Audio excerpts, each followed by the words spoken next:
नमस्कार, पंजाब केसरी टीवी देख रहे हैं आप। मैं हूं अजय शर्मा। संपूर्ण हिमाचल में सबसे पहले नजर डालते हैं हेडलाइंस पर। सीएम जयराम ने हमीरपुर में किया चुनाव प्रचार। हमीरपुर की सभी सीटें जीत प्रदेश में फिर भाजपा सरकार बनने का किया दावा। कांग्रेस की घोषणाओं पर बोले, कांग्रेस को तो सत्ता में आना नहीं है, इसलिए कर रही मनमर्जी की घोषणाएं। केंद्रीय गृह मंत्री अमित शाह आज रहे हिमाचल के चुनावी दौरे पर। चंबा, मंडी और शिमला में की चुनावी रैलियां। कांग्रेस पर साधा निशाना। प्रदेश में एक बार फिर भाजपा सरकार बनने का किया दावा।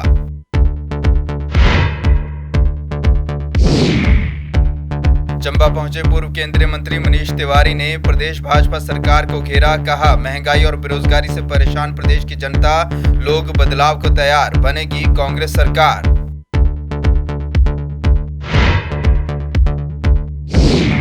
टिकट न मिलने से युवा कांग्रेस नेताओं की नाराजगी की खबरों के बीच हिमाचल कांग्रेस प्रभारी राजीव शुक्ला ने मीडिया के सामने पेश किए एक साथ कई युवा कांग्रेस नेता। दिखाई एकजुटता, बोले पार्टी एकजुटता के साथ बढ़ रही है आगे। और कर्मचारी नेता गोपाल दास का दावा, भाजपा ओपीएस को घोषणा पत्र में कर सकती है शामिल। ओपीएस को शामिल करने से भाजपा को मिलेगी बड़ी जीत। पूरा कर्मचारी वर्ग और पेंशनर्स भाजपा के साथ। मुख्यमंत्री जयराम ठाकुर आज अपने चुनाव प्रचार अभियान के तहत हमीरपुर पहुंचे और यहां पर चुनावी रैलियां की। मुख्यमंत्री जयराम ठाकुर ने यहां पर चुनावी रैलियों को संबोधित करते हुए पार्टी प्रत्याशियों के लिए वोट मांगे। इस दौरान सीएम जयराम ठाकुर ने कांग्रेस पर जमकर निशाना साधा और एक बार फिर प्रदेश में भाजपा सरकार बनने का दावा किया। कांग्रेस के ओपीएस के मुद्दे को लेकर घोषणाएं करने को लेकर सीएम जयराम ठाकुर ने कहा कि कांग्रेस के लोग सिर्फ घोषणाएं कर रहे हैं, क्योंकि उन्हें पता है कि उन्हें सत्ता में तो आना नहीं है, इसलिए जो मर्जी घोषणाएं कर दो। साथ ही सीएम ने सभी से मिलकर प्रदेश में फिर से भाजपा सरकार बनाने के लिए काम करने की भी अपील की। आप सबसे मैं यही कहना चाहता हूँ कि भाई ये सीट तो चाहिए, लेकिन हमीरपुर पूरा चाहिए, सारे का सारा चाहिए। जहां भी आपका साथी, दोस्त, मित्र जिस रूप में है, उनको कहिए कि भाजपा की सरकार को फिर से हिमाचल प्रदेश में स्थापित करना है। और इसके लिए ये आधा पूरा हमीरपुर नहीं, पूरे का पूरा चाहिए। और सभी नेतृत्व यहाँ पर, हमारा जितना भी नेतृत्व है, सब मिलकर के काम कर रहे हैं। आदरणीय धूमल जी, अनुराग जी, सब मिलकर के काम कर रहे हैं और काम करके हमीरपुर विधानसभा क्षेत्र, हमीरपुर के हमारे सारी विधानसभा क्षेत्र में भाजपा की जीत हो, इस बात के लिए कोई कसर नहीं छोड़ रहे हैं। और मुझे उम्मीद है कि बात जब हिमाचल प्रदेश में भारतीय जनता पार्टी की सरकार फिर से सत्ता में बनेगी, जब हम रिवाज को बदलेंगे, तो पूरा हिमाचल जहां आगे बढ़कर के काम करने के लिए निकले, वहां हमीरपुर पूरे का पूरा उसमें अपना योगदान देते हुए सहयोग देगा। ऐसा मुझे पूरा भरोसा है, पूरा विश्वास है। आज के इस कार्यक्रम में विधानसभा चुनाव के लिए मतदान की तारीख जैसे जैसे नजदीक आ रही है, वैसे वैसे प्रदेश में चुनाव प्रचार भी तेजी पकड़ता जा रहा है। प्रदेश के दोनों ही प्रमुख दलों के केंद्रीय नेता लगातार प्रदेश में पहुंच रहे हैं और रैलियां कर रहे हैं। इसी कड़ी में आज हिमाचल पहुंचे केंद्रीय गृह मंत्री अमित शाह ने मंडी, चंबा और शिमला में भाजपा प्रत्याशियों के लिए चुनावी रैलियां की। चंबा जिला के भटियात विधानसभा क्षेत्र पहुंचे अमित शाह ने कांग्रेस पार्टी पर जमकर हमला बोला और जनता से प्रदेश में एक बार फिर भाजपा सरकार बनाने की अपील की और सीएम जयराम को और मजबूत करने की बात कही। मित्रों, जब चुनाव लड़ते हैं, दो दल होते हैं, आमने सामने लड़ते हैं, अपनी बात को रखते हैं, किए हुए कामों को गिनाते हैं। अभी अभी कांग्रेस के सारे नेता हिमाचल में आए, इनके भाषणों की डिटेल को मैंने देखा है। आप भारतीय जनता पार्टी के सारे नेता के भाषण देखना, कोई कहेगा हर घर में पानी पहुंचाया, हर घर में स्वास्थ्य का कार्ड पहुंचाया, इतने रोड बनाए, मोदी जी चंबा के लिए रेल लेकर आए, इस प्रकार के काम हम सब गिनाते हैं। गिनाते हैं या नहीं गिनाते हैं? मगर कांग्रेस के नेताओं के पास एक ही बात है, गिनाने तो कुछ नहीं है। वो कहते हैं हिमाचल में रिवाज है, एक बार कांग्रेस एक बार भाजपा। माताओं, भाइयों, बहनों, अगले चुनाव में उनके पास ये भी बात नहीं रहनी चाहिए। इस रिवाज को बदल दीजिए और नया रिवाज बनाइए कि एक बार भाजपा, बार बार भाजपा। पूर्व केंद्रीय मंत्री और वरिष्ठ कांग्रेस नेता मनीष तिवारी आज चंबा के बनीखेत में पहुंचे और यहां पर पत्रकारों से बातचीत के दौरान प्रदेश भाजपा सरकार पर जमकर निशाना साधा और प्रदेश में कांग्रेस सरकार बनने का दावा किया। मनीष तिवारी ने कहा कि हिमाचल में विधानसभा चुनाव होने जा रहे हैं और हिमाचल प्रदेश के लोगों ने अपना मूड बना लिया है कि इस बार हिमाचल प्रदेश में बदलाव होगा और कांग्रेस पार्टी की सरकार बनेगी। प्रदेश में जिस तरह से महंगाई और बेरोजगारी बढ़ी है, उससे पूरा हिमाचल परेशान है। बेरोजगारी, भ्रष्टाचार और महंगाई, ये तीन सबसे बड़ी चुनौतियां हैं आज हिमाचल प्रदेश के सामने। मैं जब आंकड़े देख रहा था तो बिल्कुल हैरत में पड़ गया कि 75-76 लाख की आबादी हो और उसमें से 8.5-9 लाख लोग बेरोजगार हो, 12.5% से ज्यादा बेरोजगारी का दर हो। और ये तो वो लोग हैं जिन्होंने अपना नाम एम्प्लॉयमेंट एक्सचेंजेस में लिखा रखा है। इसके अलावा कितने ही अनेक ऐसे लोग होंगे जिनके पास काम नहीं है और जिन्होंने औपचारिक तौर पर एम्प्लॉयमेंट एक्सचेंजेस में अपना नाम नहीं लिखा रखा। उसके साथ साथ क्योंकि हिमाचल प्रदेश में बहुत ही सेल्फ रिस्पेक्टिंग लोग रहते हैं, बहुत ही आत्मसम्मान वाले लोग रहते हैं जो अपने मेहनत की कमाई से अपना घर चलाते हैं। और जिस तरह से महंगाई मार कर रही है कि 400 रुपए का जो एलपीजी का सिलेंडर है वो देखते देखते 8 वर्ष में एनडीए भाजपा के कार्यकाल में 1200 रुपए से ज्यादा हो गया। और मुझे तो समझ नहीं आता कि वो श्रीमती स्मृति ईरानी कहाँ है आज, जो 400 रुपए पे एलपीजी का सिलेंडर पीटा करती थी और सड़क पे प्रदर्शन करती थी। आज ये उनका और उनकी पार्टी की असंवेदनशीलता का प्रतीक है कि एलपीजी का जो गैस का सिलेंडर है वो बुलंदियां छू रहा है, महंगाई की बुलंदियां छू रहा है। और इस सरकार की तरफ से बिल्कुल लोगों के आंसू पहुंचने के लिए, महंगाई का जो की मार है उसको कम करने के लिए एक भी कदम नहीं उठाया जा रहा। मुझे याद है कि 2013 में जब रुपया थोड़ा सा बढ़ने लगा तो प्रधानमंत्री श्री नरेंद्र मोदी की तरफ से बयान आता था कि रुपया डॉक्टर मनमोहन सिंह की उम्र से ज़्यादा तेज़ी से बढ़ रहा है।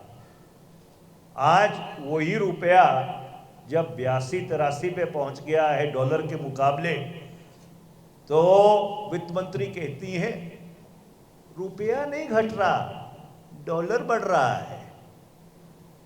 ऐसे अर्थशास्त्रियों को तो पीएचडी देनी चाहिए लोगों को गुमराह करने।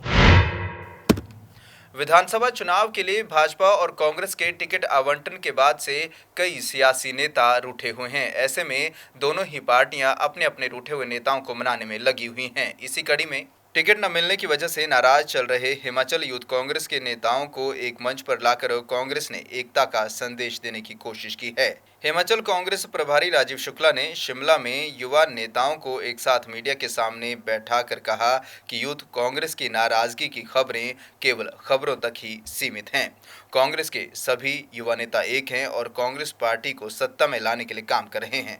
शुक्ला ने कहा कि कांग्रेस पार्टी के सत्ता में आने के बाद कांग्रेस के सभी युवा नेताओं को उचित सम्मान दिया जाएगा।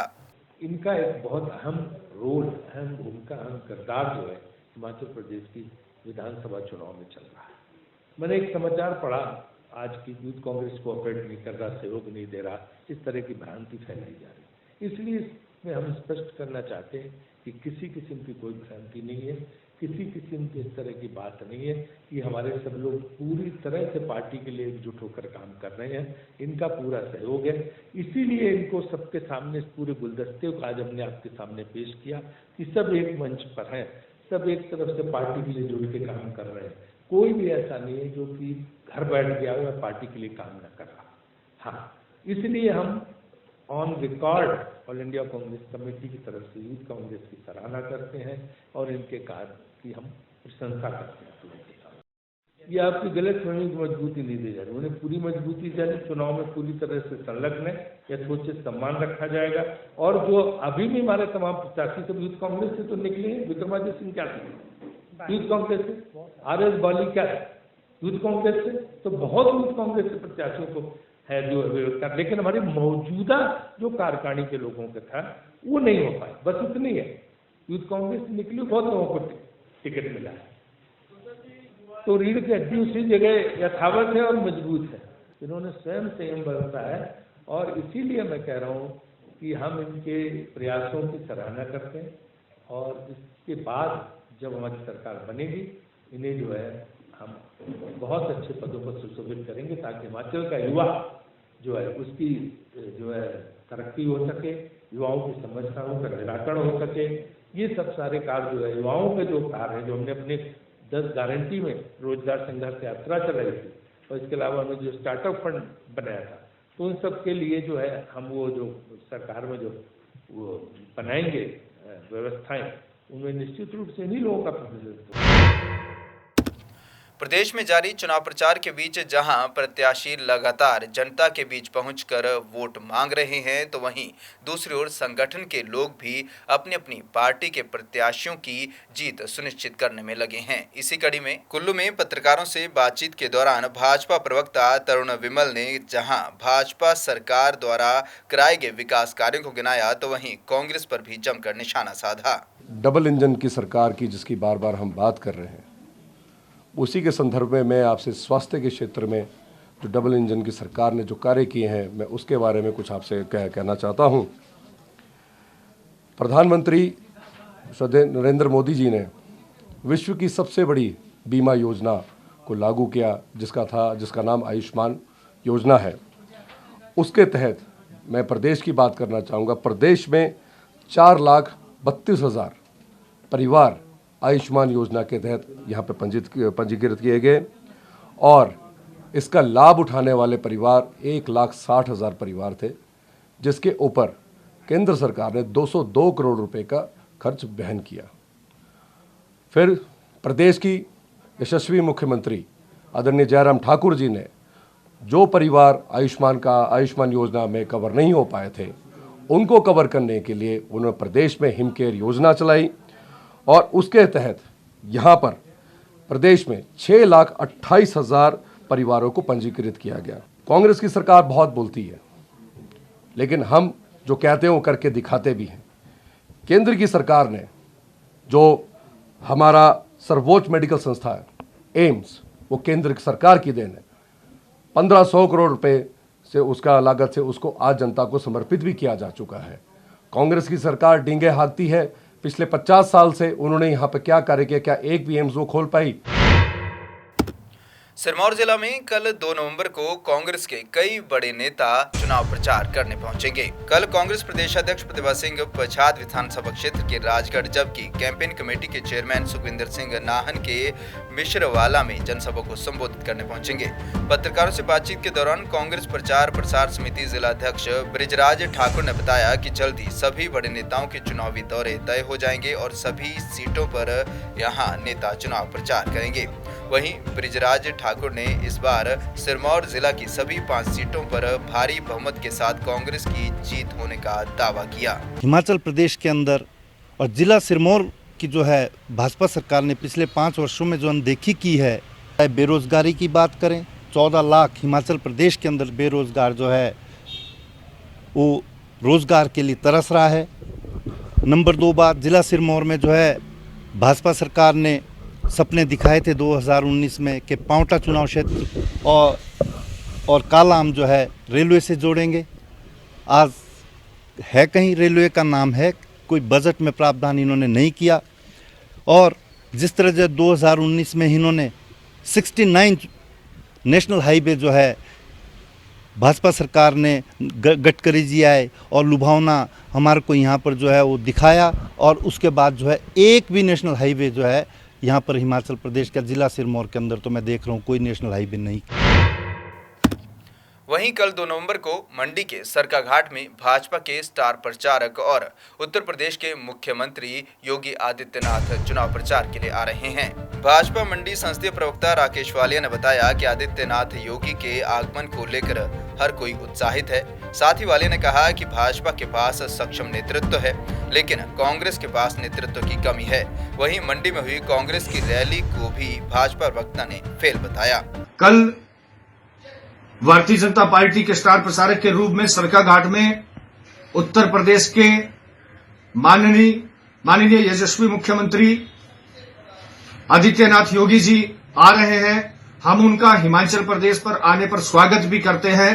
और मैं ये भी कहना चाहता हूं कि पिछले कल प्रियंका गांधी की मंडी के पड्डल मैदान में जो कांग्रेस की रैली रही वो फ्लॉप रैली रही। आज भारतीय जनता पार्टी के कार्यकर्ता पूरे हिमाचल प्रदेश में एकजुट होकर हिमाचल प्रदेश में दोबारा सरकार बनाने के लिए जो है दोबारा सरकार बनाने के लिए प्रयासरत है। और मैं दावे के साथ कहता हूं कि कल योगी जी की रैली और प्रियंका गांधी की रैली जो मंडी में हुई, उसी से ही हम अंदाजा लगा सकते हैं कि आने वाले समय में जो है किस तरह से भारतीय जनता पार्टी के लिए जनता के बीच में उत्साह है। हिमाचल विधानसभा चुनाव में ओपीएस सबसे बड़ा मुद्दा बनता जा रहा है, जिसको लेकर कांग्रेस लगातार फ्रंट फुट पर बैटिंग करती नजर आ रही है। तो वहीं अब निकलकर ये भी सामने आ रहा है कि भाजपा भी ओपीएस की मांग को अपने घोषणा पत्र में शामिल कर सकती है। ऐसे में कर्मचारी नेता गोपाल दास वर्मा बेहद खुश नजर आ रहे हैं। सोलन में पत्रकारों से बातचीत के दौरान कर्मचारी नेता गोपाल दास ने कहा कि उनकी बात सीएम जयराम ठाकुर से हुई है और सीएम ने आश्वासन दिया है कि भाजपा सरकार भी ओपीएस को अपने घोषणा पत्र में शामिल कर सकती है। गोपाल दास ने कहा कि अगर भाजपा ऐसा करती है तो फिर भाजपा को जीतने से कोई नहीं रोक सकता। उन्होंने कहा कि भाजपा सरकार ने पहले भी कर्मचारियों का साथ दिया है और अब वह फिर से कर्मचारियों के साथ खड़ी नजर आ रही है, इसलिए अब जीत भाजपा की होना तय है। मुख्यमंत्री ने कहा है मुझे कि भैया बात ऐसी है कि इस पे हम जल्द फैसला लेंगे। मैंने भी ये कहा कि अगर जैसे कांग्रेस ने अपने जो 10 मुद्दे उठाए हैं उसमें एक ओपीएस का भी मामला है, तो आप भी इसको चुनाव घोषणा पत्र में डालिए। कर्मचारी मान जाएंगे कि वाकई बात सही है कि ये सच्चाई से कह रहे हैं। और देखो जी, करना तो नरेंद्र मोदी ने है, केंद्र की सरकार करेगी और हिमाचल की सरकार ने भी पूरी रिकमेंडेशन के साथ ये कहा है कि ये ओपीएस बहाल होनी चाहिए। और मुझे उम्मीद है कि ये ओपीएस बहाल होगी और कर्मचारियों को राहत मिलेगी। ये देश का पहला ऐसा राज्य होगा, यही वीरभद्र सिंह ने ओपीएस को बंद खत्म किया था और यही जयराम सरकार है जो इसको बहाल करेंगे और पूरे देश के लिए लागू होगा। मैं कहता हूँ जीत तो पहले भी थी, ये 50 सीटों से ऊपर जाएंगे, 50 सीटों से ऊपर जाएंगे। कांग्रेस जितना भी जोर लगा ले, मैंने तो हमेशा सारे चुनाव यही देखे हैं। वीरभद्र सिंह, आप बताइए 2017 में वो लीडर था, उसको मानते थे और लोग भी मानते थे, कर्मचारी मानते थे, सब मानते थे। जब हमने विरोध किया तो धराशायी कर दिया। और कांग्रेस सरकार नहीं बन सकी और भारतीय जनता पार्टी की सरकार बन गई। आज भी स्थिति यही है, इसमें दो राय कोई नहीं है। ये ठीक है, ईमानदार मुख्यमंत्री है जयराम ठाकुर, इसमें दो राय कोई नहीं है। और कर्मचारी, पेंशन, मजदूर इसके साथ है, इससे बाहर नहीं है। सरकार बनेगी बनेगी। इस बुलेटिन में फिलहाल इतना ही। अजय शर्मा को दीजिए इजाजत। नमस्कार।